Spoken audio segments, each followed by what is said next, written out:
I'm also just observing. Okay.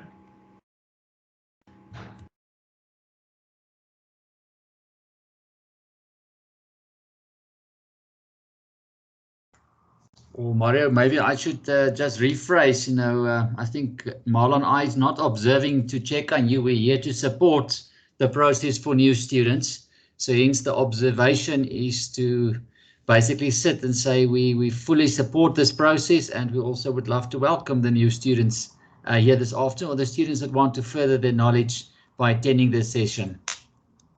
Absolutely, Prof. Klopper, and also to say that we're really excited to have you as part of the DaVinci family, to co-create realities with you. So we're here representing the executive, with Prof. Klopper being the CEO, and me, the Executive Dean Strategy and Stakeholder Management, to really just say that we want you to feel co-created alongside us as well as connected, and you are in very capable hands with Dr. Landman, who is certainly one of our most esteemed presenters.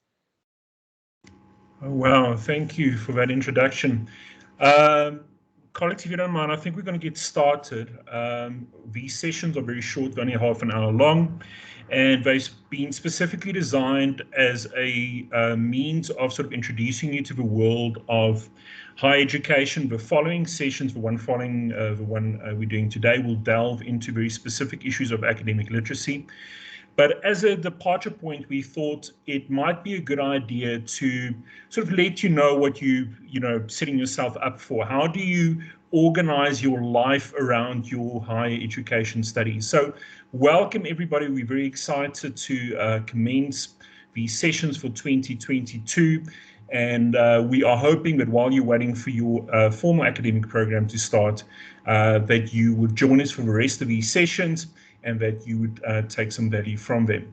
Okay, so our session today is preparing for the demands of higher education studies. Now, this is actually a very large topic. So in preparing for this topic, I decided to focus on two things specifically. The one thing is, as a professional, as a family person, as someone that is maybe very active in their community or in their church, how do I add the additional workload of study and make it fit into my life without alienating everybody and making a very big mess? The second component is, what should I be aware of as a distance learning student? So there are some additional facets to the whole higher education thing that pertains to distance education. So it makes it a little bit different to, for instance, just studying part-time at a regular university, in a face-to-face or residential setup. There's a little more responsibility on you to take, responsibility for your own studies and making sure that you stay on track. So without further ado, let's jump straight into it. So we said that we would be starting looking at workload management. So we have very full lives. How do we fit studying into those very full lives? One of the things that is absolutely critical is that you need to communicate your intent to your colleagues, your family, the people that support you, so that they understand what is going to happen to you over the next year or 3 years or even longer, maybe, if you're studying towards a doctorate or whatever the case may be. So it is absolutely critically important that your support structure understands the pressures that are on you and understands what you can and cannot participate in going forward. We had a very interesting session with a RPL candidate yesterday who is, by the sounds of it, a serial student. He has just been studying every possible course he can get his hands on for the longest time, and he strongly emphasized the communicating with your spouse, communicating with your partner, communicating with your circle of friends, with your employer, so that they understand what you're about to undertake and you get their support and buy-in. There's also a bit of negotiation that needs to happen. So if you've got a spouse or a partner saying to them, listen, I need to study this Saturday, or I need to work on a project, so you take the kids to the park, I'll do so next Saturday. So it is absolutely important that you remain vocal about what is about to happen and about the pressures and responsibilities that you've taken on, so that everybody's aware of it and that they can support you in this journey. Right, the next thing is it is very important to create a learning environment. So a place that is conducive to learning, a space somewhere in your house. I used to have a little corner of a garage, a space that you can dedicate to your study. So when you sit down, it is not cluttered, it is organized, and you are ready for business. So it goes without saying, particularly since we've now come through COVID and everybody has a home office, but you need a little space like that. It really does make life easier. And it is just a logical step to take to ensure that when you do get to studying or doing your research or whatever academic activity you participate in, that you have an organized space to do so in. It is also about efficiency and time, and we'll speak about that a bit later, in that you can just sit down and get going. There's a comment from Dr. Marlo. I think, Mario, another point that's important to make is, some people, for example, don't necessarily have the space for a dedicated home office. It's more in terms of being able to have a space that you feel positive about.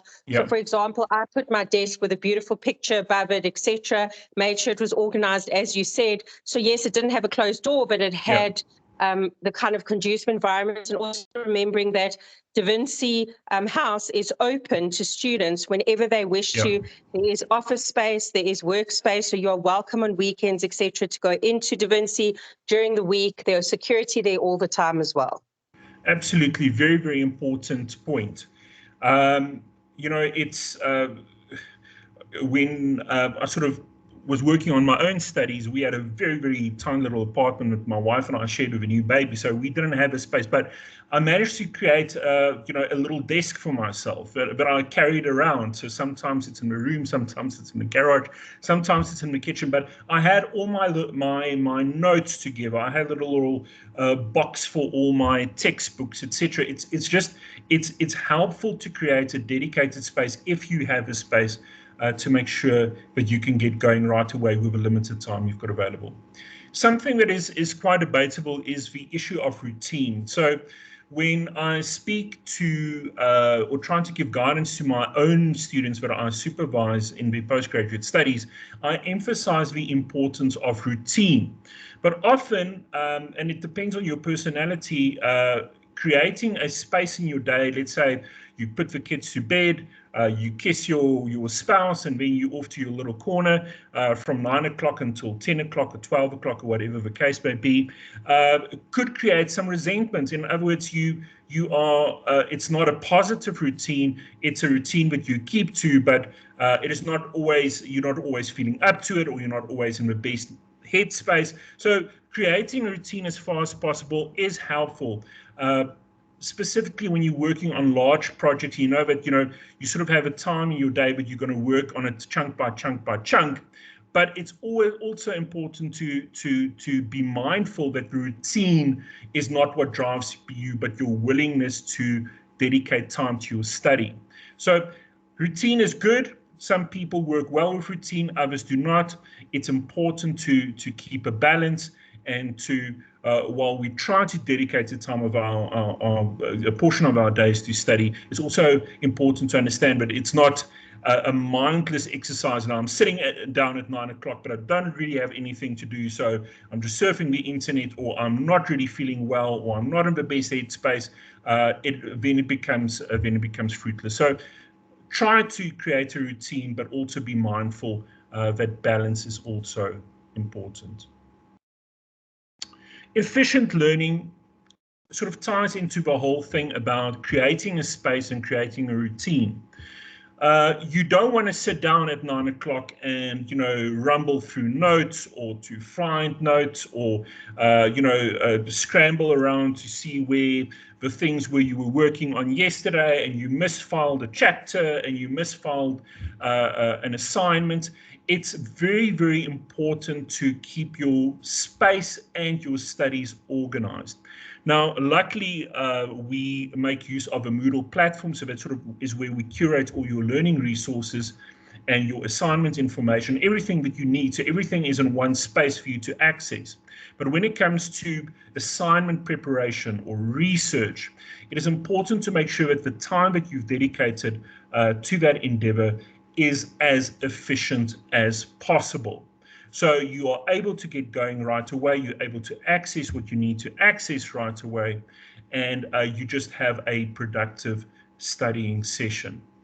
It is also, the whole conversation on efficient learning also ties into engagement. And we're going to talk a little bit about engagement later. Engagement or disengagement is a massive issue or a talking point currently in the distance learning, e-learning, online learning space, because while we make all of these tools available to you that is meant to make your life easy and is meant to make your studies more efficient, a lot of students struggle to engage with those technologies. So we're going to talk about that in a moment. But the sort of a takeaway when it gets to efficient learning is making sure that you make the best use of the time available to you. So having good organizational skills, having good task management skills, having good time management skills is critically important to ensure that your learning is as efficient as you could possibly make it. All right.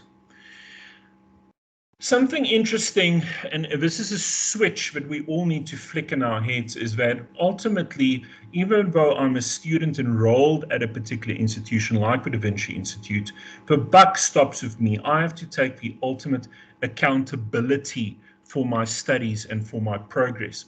This is also, speaking yesterday very interestingly to this serial student, this lifetime student, that's already in his 40s and just has never stopped studying, is that you will face all kinds of obstacles. And it's very easy to, I don't want to call it be lazy, but to blame lack of progress or lack of productivity on external factors. You know, I recently spoke to an ex-colleague of mine that just finished his doctorate, and when we were colleagues 5-6 years ago, he really struggled to get going. And you know, when I asked him, why are you not making progress, he would cite all kinds of factors like work pressures or family pressures. And when I recently spoke to him, having not been able to connect with him over the last couple of years, and I asked him what changed, he said absolutely nothing changed, but you adopt the mindset of accountability and you just make things work. So all of these points tie together. So being accountable also ties into the negotiation that we spoke about earlier. So being able to communicate with your support structure about what your needs and requirements are at this point, and then negotiating you know, home tasks and chores and social interactions, making sure that you effectively pay yourself first. So it sounds very selfish, but it is critically important that if you undertake higher education studies, that when it comes to time management, when it comes to your energy, when it comes to your focus, that you pay yourself first, and that makes you accountable, or helps you at least to be accountable. If you're accountable, you would find creative ways and innovative ways to traverse whatever obstacle comes your way. So if you are working very long hours now, you need to maybe create space later in your calendar to catch up on work. So it is about being proactive with your time management, being proactive with your scheduling, and to remain in that way accountable for your own development. Okay. Another often overlooked point is looking after your health and well-being. So it ties again to the earlier conversation about routine is good, but balance is better. So if we, and this is sort of a default thing that a lot of busy professionals do, the busier they get, the less attention they give to their own personal well-being. And the ironic effect of that is that while you're thinking you are sacrificing time to spend on your development, your learning, your research, and that is a justifiable sacrifice to make, It works, and I heard the analogy recently, but it works like a credit card. You are spending it now, but at some time the bank wants to collect. So it is very, very important to remain mindful of your health and your own well-being. Being a student obviously adds to your well-being, but poor time management, stress, being exhausted but trying to study and work in any regard without being mindful of your health and your energy levels and just your entire well-being is also not productive at all. So again, it's about balance. It's about being aware of all of these different factors and knowing when to stop and when to drive hard. Health and well-being, of course, has physical factors, diet, exercise, stress management. So it really is a balancing act. The personal experience that I can, Marlo, this is maybe a good point before we move on. To hear from our students, do these points reflect well with you so far? Are there any particular fears that you are harboring that you would like to tell us about? Let's hear from Peter. Doctor, yeah, it sits well. I'm already been in this for a while now, and it's good to hear it again.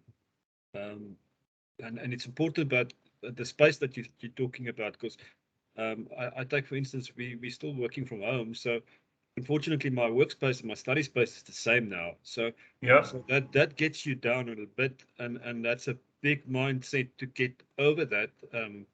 And after 2 years, it's catching on. yeah. So, but at this stage, I'm going back to the office, and then it working on a changeable mode, so office or home. So it does help, and it reinvigorates you to get to the study again. That is an incredibly valuable point to make. I've got exactly the same experience.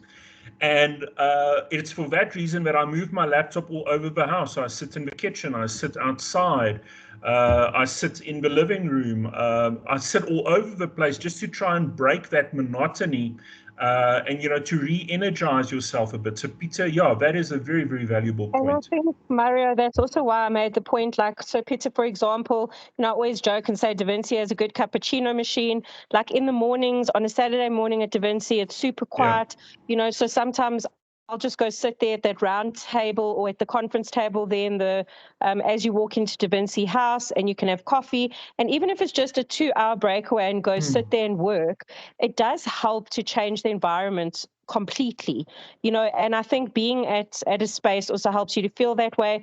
But the other thing is, I think what I wanted to make in the point as well that I said there was, we all have fears. So it's weird, when you're a small child, your fears are X, and as you get into high school, it's that, and at university, it's, the fear of failure, whatever it is. And as you get older, those fears are different. So for example, at different phases of your life, so even if you've been studying for a while, Peter, they might change over time. So I started my PhD, I was anxious, I had a very stressful job, I wanted to succeed both in my PhD and that. Then suddenly I felt pregnant, and now I had to deal with a stressful job, pregnancy, and doing that. And so I always joke and say my PhD was my first child and my son was my second. Yeah, that is absolutely true. And just in regard to DaVinci, I also found that, if you work weeks on end and on a specific project, and just, being able to get into your car and drive somewhere and have a quiet spot to work, it just reinvigorates you and helps you progress through that easier. Let's hear from Christian. Difficult to say. Fortunately, I've been been studying for on and off for the last couple of years. So I'm pretty much in a routine, just finished some stuff at Gibbs back in 2020. So, What does that routine look like? I'm more of a early morning person, so tend to get, balance my studies, get that out of the way early. Yeah. And from there on, carry on with the normal day-to-day job. So I find that works well for me. you know, Absolutely. say a 6 to 8 on average, you know, 2 hours. I find I pretty much spend my most productive time early mornings and sucking up all the information. And from there, you know, we'll balance the rest. Yeah, it's interesting. I recently spoke to one of our professors, Professor Paul Singh, and he has the habit of getting up at 12 o'clock at night. So he's in bed early, gets up at 12, he works a bit, and then he falls back to sleep again. And he feels that works for him. So it really is about being mindful of where your energy goes, and where, you know, we're managing our energies through food and exercise and stress management, and just being interested and engaged throughout the day. So it's also maybe a good point to look at where, like Christian, your energy levels are, so that you can get the most productive, you know, study time down. Okay, the next one here is about staying connected and staying engaged. And a lot of studying has been done in the last 2 years, you know, that we have been, you know, doing most of our academic activities online. And a lot of research that has been coming from across the world, really every country, every major sector, is that the big things that are really missing from the online and distance learning space is real connection, real social connection. We understand now that psychologically it energizes us, that there is really a benefit to having you know, direct live interaction with people. But there are ways of doing that online as well. And it really does help us remain engaged. And there's all kinds of strategies that we do from a teaching and learning perspective to sort of prompt students to participate, prompt students to engage with other students after workshops or after tuition sessions, during their studies, working in groups, working within certain employment sort of arrangements, but remaining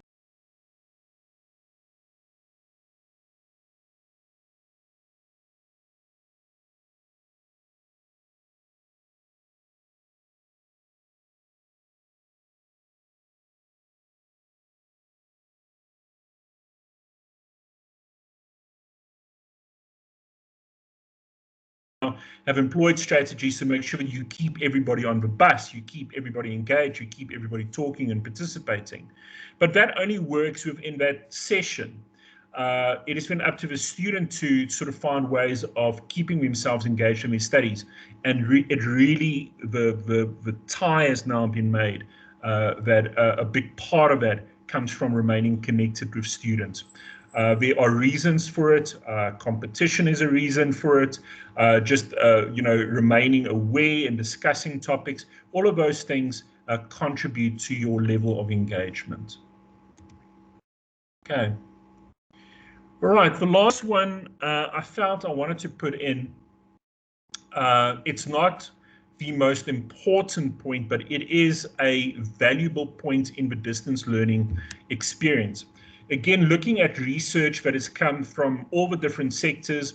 There's, for instance, a very big open education conference that happens in Decembers of every year. And it's been very interesting to see what the main sort of things are that trip up distance education students. And one of the things is that students are not really, don't really always have access to the right tools. Whether it's the internet, whether it is a computer that supports the systems that we run. So it's absolutely not a case of going out and buying a laptop or investing in a laptop, but it is important to make sure that in this time before you start your formal academic program, that you make sure that you've got the right tools available to you. Also check things like if you're making use of a work laptop, whether they have certain firewalls that block the DaVinci platforms. All of these things are good things to check to avoid that, you know, by the time you get studying, it is all resolved and you can hit the ground running. Okay, so like I said, that was workload management. So very critical component of preparing for your studies. But like I said at the very beginning, distance education puts a slightly different slant on it. There's slightly different considerations that you need to keep in mind. And I just wanted to briefly talk about 2 or 3 of the points that is important in distance education. The first is you have to master the digital domain. So the DaVinciInstitute makes available to you the whole Office 365 for Education package. We often find that students engage with very little of what we put into that package, and it's an incredibly powerful tool for collaboration. It's an incredibly powerful tool for productivity. Now, recently with the launch of Microsoft Editor, I don't even need Grammarly anymore. So it is important to remain in tune with what is happening in those packages that we make available to you, so that you can use them effectively. You know, I was saying to students the other day, I'm old school, so when I do referencing, I still keep a ton of notes. And then my wife was smacking me over the head, and she showed me how to do that in Microsoft Word, and how that referencing that you build as you work through papers just magically pulls together in a bibliography. And it's so efficient. It is faultless. It is perfectly formatted, and I will never go back to doing things the old way. So it is critically important that you explore the platforms that are made available to you. The other platform, of course, is Moodle as well. Equally important from a collaboration perspective, equally important from a resource management perspective. And if you are not investing time in playing with these platforms, exploring these platforms, learning about what they do and cannot do, you will not get the maximum benefit of it. And that sort of brings me to the next point. During COVID, people started saying, well, as educators, as institutions of education, we are making the latest and greatest technologies available to students. We are really investing in the best platforms. But we are not seeing the type of engagement with these platforms as we would like to. We were expecting students, specifically millennials or the so-called digital natives, to just thrive in these platforms and just absolutely, engage, utilize all the tools, and just flourish in the distance education or the online education space. And that just hasn't been the case. And what they then found out was that they are now distinguishing between being digitally literate and digitally literate. So literate meaning I know how to work all of these things, but I can't pull it together to really have a comprehensive academic engagement across these platforms. I know how to use Word, but the referencing example, for instance, I can't use Word to do referencing.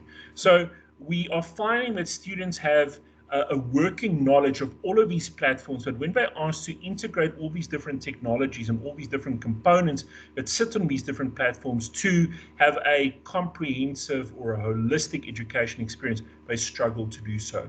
So if you are investing time in your development between now and when your studies start, that is really a good place, I think, to get started, is to look at what is offered in the Microsoft or Edu packages, research a little bit about Moodle, what it can't and what it cannot do, and make sure that you are very comfortable with these technologies by the time you study. Because remember, our entire delivery model happens between Office 365 for Education and Moodle. Okay. The last point here is remaining connected.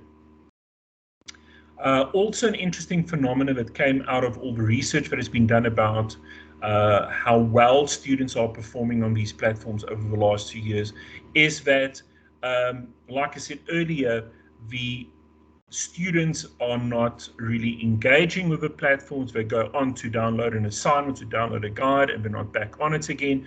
They are not really investing time in becoming comfortable with these spaces. It has a lot to do with change management. It has a lot to do with the fear and uncertainty that comes with new ways of learning, new ways of doing things, new ways of engaging with other people. But it is absolutely a critical component of success in online distance learning is to remain connected to the platforms in which you work, remain connected to your colleagues, remaining connected to your fellow students, and in that way creating that sort of what they call social noise which is absolutely critical for our well-being. We've got a minute over, a lot of information. I hope it was valuable. Peter, Christian, let's hear. Do you feel that these are things that you can action? Does it contribute? Or what would you suggest? Doctor, yeah, definitely it can contribute to it, especially the last part. And I think a lot of us miss this, is getting ourselves literate with all the platforms. Yeah. It makes life easier and saves a lot of time, and we don't realize that until absolutely too late. Yes. So yeah, unfortunately, but yeah, definitely. Absolutely. Thank you for the time and effort to no problem whatsoever. And best of luck to you, Christian. As we speak, I'm busy looking at Microsoft Editor and Moodle. So I hope that answers your question. Yes. You know what it is. And sorry, we're going over, and I just wanted to use this last analogy. We cat people, and the way that you introduce a cat to other cats is you bring the new cat in and you put it in a cage, and you just let it live in the living room in the cage for a day or so, and the other cats sniff around, and finally when you open the cage and the cat jumps out, no one is angry and no one is hissing and no one is cross because the cat has been amongst us. So by investigating these platforms now, get the cat amongst you so that when it does jump out of a box, it doesn't scare anybody and you run away. Thank you very much for your time, Marla, Harvey. I'm not sure if you, Lebu, a last comment, and then we can close. I think just for me, I want to thank those that have joined us. But more importantly, I think we wanted these touch points just to keep connected as well. So we really appreciate all the engagement, but we really hope you'll join us throughout, because I think from this perspective, we learn as much from you as you learn from us. It's really a cooperative engagement, and we want to co-create realities with each of you. So I know it's a Friday afternoon, Mario. I think we better look at the days we do these. Yeah. But thank you for joining, and really, Mario, to you, thank you for presenting. I think that we learn new things even when we think things, that we understand things, even if we've studied for a long time. And as I think Peter said, different space, different platform, new environment. So even if you've studied somewhere else, to understand and learn the DaVinci way. Yes, absolutely. Thank you very much. Thank you very much, Marla and Mario, and for everybody that attended here. For us, as Marla said, it's important DaVinci how we show up, and part of that showing up is to co-create and really engage with each other. And as a new student, you will now also start to appreciate that we never shy away from engagements, because together we can learn from each other and together we can make a difference. And we hope that this session added value. I definitely enjoyed it. And then we'll see you at the next session or later. And even once you are enrolled and you're busy with the study program, what's the calendar? There's a lot of these sessions you can always attend, and you're always welcome wherever you want to slot in. And if you miss that, the recordings are available to look at your own convenience. Absolutely. Thank you, Prof. Harvey. We've got another session in 2 weeks' time where we will start focusing on specific aspects of academic literacy. So hoping you join us then. Look out for the schedule and enjoy. Thank you. Thank you. Take care. Bye-bye.